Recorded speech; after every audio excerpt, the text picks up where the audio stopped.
How is everybody doing? Welcome to Curated Legacies, episode 4. For those of you who may not know me, my name is RJ, and I am one of the co-hosts here at Curated Legacies. And I help motivated investors take the money that they've earned and create more revenue. And my co-host is Prill. Hello, I'm Prill, and full-time and part-time entrepreneurs turn to me when they are feeling overwhelmed, overworked, and headed towards burnout. I feel like yours just sounds so fancier. Well, it was much prayer and supplication getting to that point. But I think maybe we'll talk about that later in May. Anyway. So again, welcome to Curated Legacies. This is episode 4. And if you've missed any of our conversations, I want to personally invite you to come back and listen to it. And if you've gotten any value or if you have any comments, please feel free to leave it there because Pearl and I, we love to read those comments.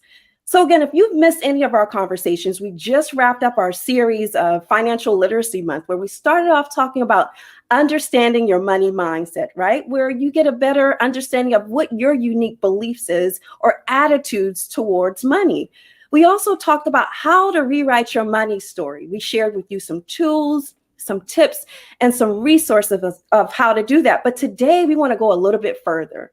We understand. I had an offline conversation with somebody, our very first speaker series guest today, who's going to share with you how to have that inward transformation. But I need to read his bio. His name is Dexter B. Jenkins. He's a faith-based financial mentor with more than 2 decades in the financial services industry. He is passionate about helping families build generational wealth with easy-to-implement steps. Jenkins inspires and instructs hundreds of people with his podcasts, programs, online courses. He does so much. A popular speaker on the topic of wealth building God's way. He is an authority on faith and finance. As a senior pastor of Fellowship Christian Church in Boston and managing partner of Dominion Real Estate Holding, he sensed early on that teaching financial literacy was his calling. Through what he coins the SHIP method, Jenkins shows people how to get out of debt through stewardship, create legacy through entrepreneurship, and learn strategies on real estate ownership. There's no question that his integrity, wisdom, and wealth-building philosophy is a voice that's needed today. So, Pro, I need you and everybody else help me join Dexter B. Welcome. Dexter B. Jenkins. You're so excited. You can't even get the words out. Yes. Hello, Dexter. Thank you so much for joining our conversation today. Hey, ladies, thank you for having me on. And I want to say happy early Mother's Day to the both of you and all to our audience. Thank you guys for your love and your support throughout all the years. Thank you. So as you've heard, we've already started the foundation where we explain to our audience that it's important to, check your mindset and rewrite the story. But in a recent offline conversation that I shared with you, you explained to me that actually the transformation, it should start from the inward. Can you explain that to our audience? Like, what did you mean by that? Because I thought it was profound. Yeah. I always say this, the highest form of change is identity change. And that, a lot of times people want to change their location and whatever else. I'm like, well, if you move from one town to another town, you're still there with you. That's for sure.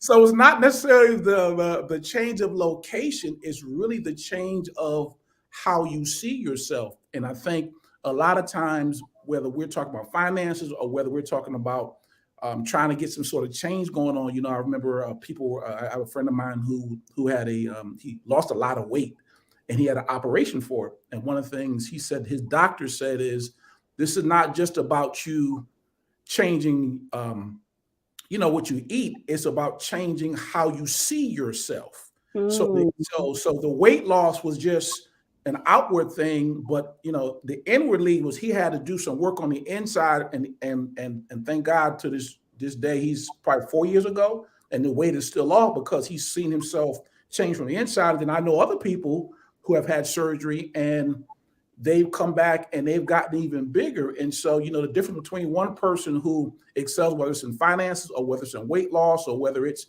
in relationships, is that it's that inside work that, we all have to do in order to make it sustaining and lasting. Hmm. Well, would you say that this is optional or it's required? Well, it's required if you want to have long-term success in the particular area we're talking about. Mm. Obviously, like you guys have come off financial literacy month, we all have. I've extended. I call it Money May. so I took, so I took Okay. so I'm taking it from financial literacy month in April to May, and because I recognize that in order for a person to not only build wealth but to keep it and then to pass it on, because it's just not enough for you to have it. We want to maintain it and then keep it. A lot of my work is with men. Okay. In my bio, you mentioned I'm a senior pastor, and I run a men's group on the third Fridays of every month, and one of the things we talk about is the importance of legacy, which is your show. And one of the things I always talk about, and I'm talking about in regards to relationships, I said, okay, you married this woman, and now I want to see you be able to have you guys be married 25 and 50 years, and then pass on a legacy of strong marriages to your family. Mhm. So it's just not enough to get it. How do we maintain and the things we get our hands on? How do we cause them appreciate and then be able to pass those things on? And so if I want to do that, the inner work has got to be done on the inside. We've seen it over and over again where I'm thinking more in finances where, a person gets a large sum of money. So whether it's an athlete, somebody hits the lottery, you inherit some money from the mama or whatever else, or a business. And then 5 or 10 years later, you look at it's all gone. Yeah. And you wonder why, what happened? Well, the fact of the matter is that they became a millionaire on the outside. Mm. But they didn't become a millionaire on the inside. And so because you didn't become a millionaire on the inside, it disappeared on the outside. And so all of us have to do that work. I talk to married couples when my wife and I counsel married couples. There are two single people coming into a relationship together. Now, that's a new identity and some new work. Two different type of money mindsets that Personalities. It's money mindset. It's a mindset about because we all come into a relationship with our own certain way of doing things, own belief system that we have picked up either from our households or along the way. Mm. So now you're bringing those two mindsets together, and so I have to transform myself on the inside. I got to see myself as a married person as opposed to a single person. Mm-hmm. And do you find that it's challenging to help those people that you counsel to understand that they have to recondition their minds? Yeah, well, I think, I don't know if it's difficult. I just think it's necessary. I think the people who struggle find it difficult. I think people that when you begin to share with them, listen, you're in a new space now. And so now I'm in a new space. It calls for a different way of thinking, a different belief system, a different thought process, different attitudes. And so when you begin to share with them those type of things, I think people who want to have longevity, they recognize that, hey, I need to change. I can't be the same Dexter Bernard Jenkins I was. So whether we're talking relationships, weight loss, finance, I can't be the same person I was coming into this if I want to have long-term, success in any area of, when it comes to change. Now, does that require you to be gentle with yourself, or are you just being straight out with yourself? No. You need both. Sometimes you need because I think sometimes we're too hard on ourselves. We're our own worst enemy and our own. I mean, you guys, I think I watched show number 2, and you guys were talking about, I think Pearl was talking about self-talk. Yeah. Sometimes we talk to ourselves in a way that we will not allow anybody else to talk to ourselves. Yeah. We're our own worst enemy. And so what you've got to do is you've got to learn how to, in some cases, give yourself some grace. I always say this, I borrowed it from Auntie Oprah. I heard her say, when you know better, you do better. Yeah. Right? Yeah. And so a lot of times the things that we've done in our past, whether it was in whatever thing we've done and that was negative, we didn't know any better. Now that you know better and your identity has changed, your mindset has changed, you will do better. So there's some things that I would never do now that when I did some things years ago, I'm like, oh my God, Dexter, why did you do that? Well, That's where I was at the time. That was my Right. mindset. That's the belief system I had. I wouldn't do it now, but where I was, just say 5 or 10 or 15 or 20 years ago, I would do that. I was interesting. I had dinner with my cousin. He was he flew into Boston and said, "Hey, cuz, can we get together for dinner?" And I'm 50. I'll be 54 in a couple of weeks, and he's in his 52s. And we were talking about how we thought in our late 20s as opposed to where we are in our 50s. That must have been an interesting conversation. Totally different way of thinking. What was important to me at the time, what I believed, and all that is just totally different now. You know what I mean? And so, to answer your question, it needs to be both. There's some times that I need to give myself some grace, and then there's sometimes I need to give myself a kick in the behind and say, I need to make this change, and then I may need to enlist other people around me to help me, because change doesn't happen in a vacuum. Most of the time, there's someone who is there who can look at you, and because all of us have blind spots. Most of them know the blind spot. If you drive and you're driving your car, unless you turn your head or you got a car that has some sort of thing that tells you that there's a person behind, you can't see. And so we need people in our lives who I call them, these are your road dogs. These are folks who are sort of they're in the foxhole with you, and they can tell you about yourself, and you can't be mad at them. Yeah. And I think that's where a lot of people struggle. They feel uncomfortable because they're in a situation that they're not familiar with, and now they have to acknowledge that they don't have all of the answers. Right. And then 2, they have to acknowledge that, hey, I need help. A lot of people don't know how to ask for help. Exactly. So because a lot of times we see asking for help as a sign of weakness, and particularly men. Sister, y'all real good at that. Y'all, hey girl, I need this. Brothers, the ship is going down, and the brother ain't saying nothing.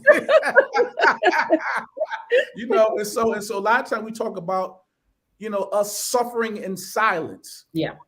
I need help in a particular area, but the ship is going down and I'm not telling people. Well, I'm like, well, dude, if you don't, I'm gonna find out one way or the other. So can't you tell me earlier so I can jump in there and help you?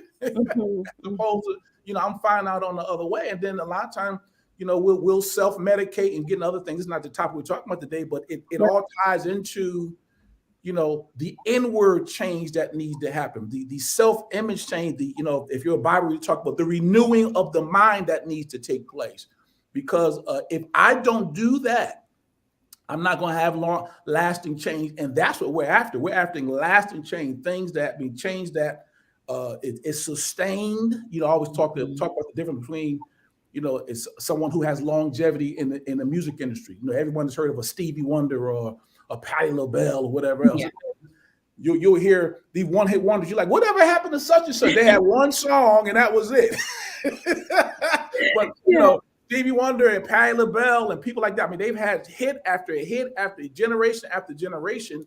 They've had longevity. And so that's what we're after. We're after, change has to happen if I want sustaining, lasting change. It has to, the inward work needs to be done. And sometimes it's not, and sometimes it's not easy, but I always say, I want to judge myself. Because if I judge myself, I don't want to preach to y'all today, but the Bible talks, if I judge myself, I won't be judged. Mm-hmm. You know what I mean? And so there comes a time when you really have to be honest with yourself, and then maybe get some help from the outside, so people can really talk to you about some of your blind spots that you have, and then recognize that, that change is possible. Mm-hmm. So let me jump in real quick here. Mm-hmm. You mentioned about seeking that help. Right. And I know typically, like when you were saying people ask for help, you see me, I shook my head like, no, that was not me. And it doesn't tend to be my clients, which is why we end up being workaholics. And right.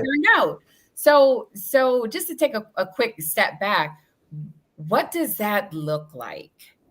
Asking for help. Like where does someone even... Like, how do they get that lifeline out there? Yeah. Right. If that's not natural, like what's that look like? Yeah, I think, we need to break down this stigma of, I'm thinking for you sisters, I'm every woman. Right. That's not true. Or, I'm, and men, that we can do, we're macho men. No, but I think it starts with us recognizing we need each other. and that we're very interdependent upon one another. You know, my background is that of an athlete. So I played on teams my whole life, and I recognize I was a pretty good basketball player. Actually, I got a scholarship. That's how I ended up coming to Boston, was on a basketball scholarship. Well, I recognize, hey, I don't play all 5 positions. I play 1 or 2. Well, I need a center. I need a point guard. I need someone who can shoot. You know, whether it's football, somebody got to throw it, somebody got to block. And so my background is sort of I recognize I need a team and I needed help. Well, and in a lot of our backgrounds where we come from, you know, I heard you talking about Prill on, you know, when you were talking about, you know, working in corporate America and some of the messages that you heard, and you know, you felt that you had to be independent because you couldn't trust people and you didn't know who the enemy was and who wasn't, and so you just took it all upon yourself. But we recognize that, listen, none of us are an island to ourselves. So I really think that asking for help starts with recognizing, hey, I need people around me. You know, I tell people all the time. So, you know, one thing I do when I get up and, you know, a lot of times when people, because I'm the face of our church and other things that I do. And I said, listen, John Maxwell came up with he said, it takes teamwork to make the dream work. Yeah. You know, and you recognize I need a team to make this thing happen. And so when you begin to recognize that you need other people who are in your corner to be successful. Now, you don't need a lot of people. You just need, you know, the chosen few, the faithful chosen few who can walk with you over an extended period of time in order to get things done. And then sometimes it's seasonal. There's some people who are seasonal in your life because there's sometimes we hang on the people who God is trying to get rid of. And that I call it overstaying my welcome. Yeah. I'm trying to, you know, you outgrown them. Yeah. Or you guys are going in different directions. And because we had a relationship at one time, maybe, you know, they're a family member, or maybe they're one of your first employees, or we grew up together. And you have to recognize there are seasons in those relationships. And you have to be okay with it. Now, that doesn't mean we have to fall out. Right. That may mean that based off what we're doing, the direction I'm going in right now, you know, we may not be as close in a particular area as we was right now. We're before. Now, is this something, you know, we live in a society where everyone seems to think that this is a microwave world, that we've decided, hey, we need to change this. I'm throwing out my lifeline. Right. Boom. I'm good now. Is it that quick? Well, I will say change. The work we're talking about is ongoing because you're at different levels, right? So now the level that, you know, so the change I need to enact to get to this level is going to be different than what I need to get to that next level, you know? And so you recognize that once I've achieved one particular goal, I'm starting over at the bottom. So I'm at the top here, but then I'm at the bottom of where I'm trying to go. And so you're always, that's what makes life so exciting, that you're always changing and evolving and growing. Yes. And I think you sisters do a great job of that. You know, I look at my wife, I'll be married 25 years in a couple of weeks. Congratulations. And I look at the woman she was when I married her, and then now she was a mom when I met her. Kendra, my wife's name. So she had we had a child. She had a daughter who was 5, Danielle, who's my daughter. So we have 3 in total. But I recognize as I've watched her change to be a mom and a grandmom and a business person, and she's constantly evolving and changing. And so I think recognizing that, no, it's never, I mean, the things that we've done as a pastor and starting businesses and doing real estate and all that type of stuff, there were new skill sets that I have to do. And then a lot of times what we don't do is recognize, see, when I'm changing, it's uncomfortable. And it's supposed to be. We want that touchy good feeling. Like no. Most of the time when you're, I mean, you sisters know this, y'all had a baby. Oh, my back hit the thought in my back, y'all. And the thing about this, to go from being a woman who wasn't a mom to a mom, the transformation you had to go through on every level to become a mother. Yeah. You know, and then y'all do it again sometimes. You don't do it just once.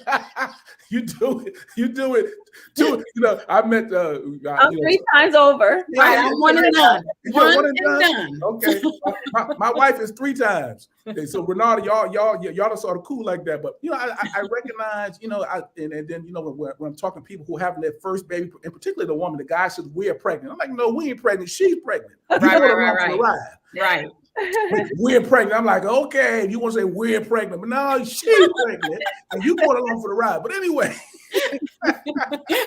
you know, you look at the change that your body has to go through, your hormones and all that changes to go from being a person who wasn't a mom to being a mother, and that just and then you do it again and do it again. I mean, if you do it more than one time, and so I think it's a great analogy looking at wherever I need to go. I mean, anytime I start anything new, I always say, okay, Dexter, how do I need to think to get to that next level? That's the question I ask myself. There's some inventory, some thought questions to police yourself as you're navigating through life. There's some points that you have to actually stop. And there's some questions that you should actually ask yourself. Okay. Yeah, well, and then I mean, you and I talk about this offline always, and you know, I got this from Dr. A.R. Bernard. He says there's questions are for 2 reasons. He said for number 1 is for to gather information. You know, what's for dinner? Well, that's a question. You know, I'm trying to figure out what we're gonna eat tonight. But then there are other questions that are asking. Then the other reason for question is to provoke thought. Right? So 2 reasons for question are to gather information, to provoke thought. Well, what I need to do as I'm going to that next dimension and whatever it is, you know, I need to begin to ask some question. Now, I might not know the right question to ask. So I need to go find somebody who is there to ask them what I should be asking. You know, so whether I'm starting a business, you know, I was talking to somebody and they're getting married. I said, well, go talk to them. You can talk to me because I've been married for 25 years. So I've cracked the code on how to keep a woman happy for 25 years. Now I can't say for 26, well, we ain't there yet, but for 25, I got that. You know, so to go past 25, to go past 25, get another teacher. You know, so I always tell people that wherever you're trying to go, find someone who is there, and then begin to ask them some questions, because sometimes you don't know. Yeah. And then by asking that person a question, and you begin to ask them, how did you get there? How are you thinking? What were some of the challenges you were going through? And then they begin to share with you. Now it begins to expand your knowledge of what you need to do. And then also, you know, it sometimes allows you to say, I don't want to do that. Maybe you'll find asking the question, you know, maybe this ain't for me. But asking the questions and sitting down with people, you know, is really the help. But to answer your question, you know, you will always be changing, always be evolving, always, you know, looking to go to that next level, and always looking to go to that next dimension. Okay. You know what? Let me hop in real quick again, because I know that this is your area of expertise, and you mentioned it before, and that's wealth. Right. And to me, you get your mind right, as I call it. So you do the mindset work, and then you begin to build wealth. That's kind of like that what's next, the next iteration. And wealth is definitely, it's a subjective term. And here at Curated Legacies, I sound like I'm doing a commercial. Here at Curated Legacies, but one of the things that we promote is an awareness of self. Right. And we tend to recommend, like each episode we try to make sure we're not just talking at people, but we recommend that they go in and take a look to see how some of the topics and the things that we're discussing, how they actually show up in their own lives. Right. So having said that, what can someone do to start exploring and begin to identify and understand what wealth means to them? Right. And I would start with, you said it, you have to define what wealth means to you, because it's a very subjective term. So that's why I'm always puzzled when people say, I hate wealthy people. Well, I'm like, well, if you lived in another country, what we spend to go out to eat at Chipotle or something, would feed a family in other countries for weeks at a time. So wealth is so objective. So I think it starts there with me defining what is wealth for me. My grandmother forever changed my perspective on what wealth is. She was a woman who lived to be in her 90s.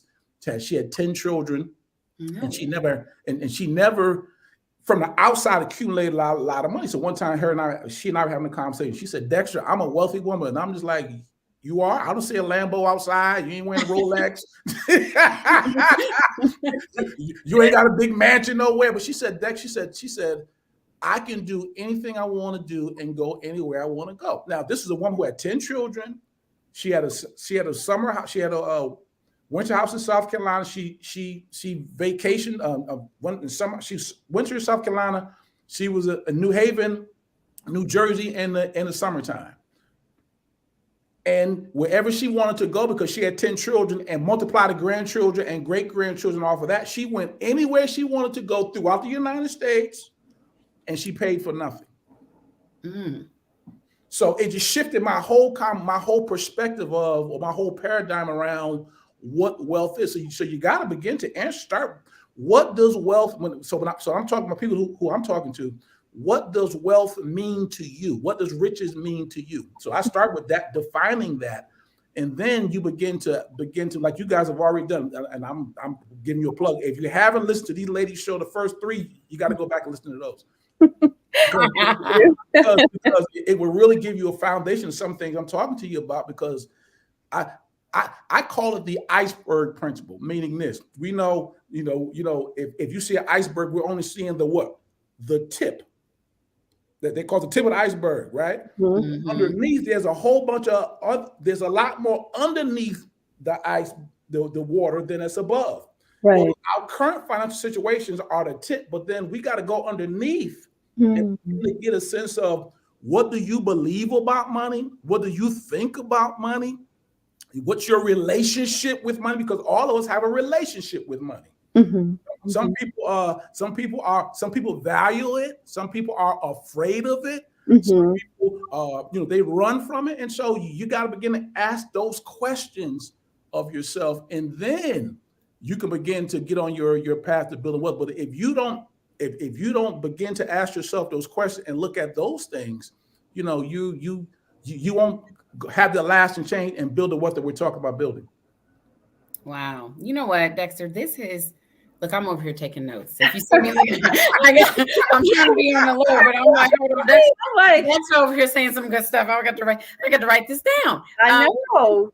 Yeah, this has been great, Dexter. Thank you so much. And again, you are our first Curated Legacy Speaker Series guest. So thank you. Well, hopefully I've set the bar somewhat high. You have. That's the good part about going first. Like, yeah. That is the good part. Just like, they got to come after me now. 100 out of 100. Yeah, right? Exactly. No, we really appreciate you coming by and having this conversation. And I'm sure it was an eye opener for a lot of people who are listening and found themselves in that place of needing to do the inner work. And you've laid out a great framework of how they can reframe and start that process. So I want to say thank you so much for pouring into our audience today. Yeah, no. Life changes. Seeing people's lives change is what God has called for me to do. So whether I'm as a pastor, as a real estate entrepreneur, or other things I'm doing, that's my call in life. I get excited when I see people start here and they end up ending up here, because that means that they made some progress. And if I can play a part in that, amen. Yeah. Go. Hey, RJ, go. I think you have this information up there, but Dexter, can you go ahead and give some kind of just a little last thoughts? And I'm not. Oh, I think I'm stealing your thunder, RJ. I'm sorry. No. Well, I can tell you.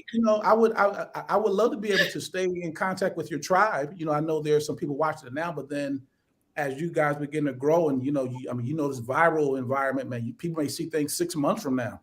You never know, a year from now. So they can find me. They can go to my website, dexterbjenkins.com.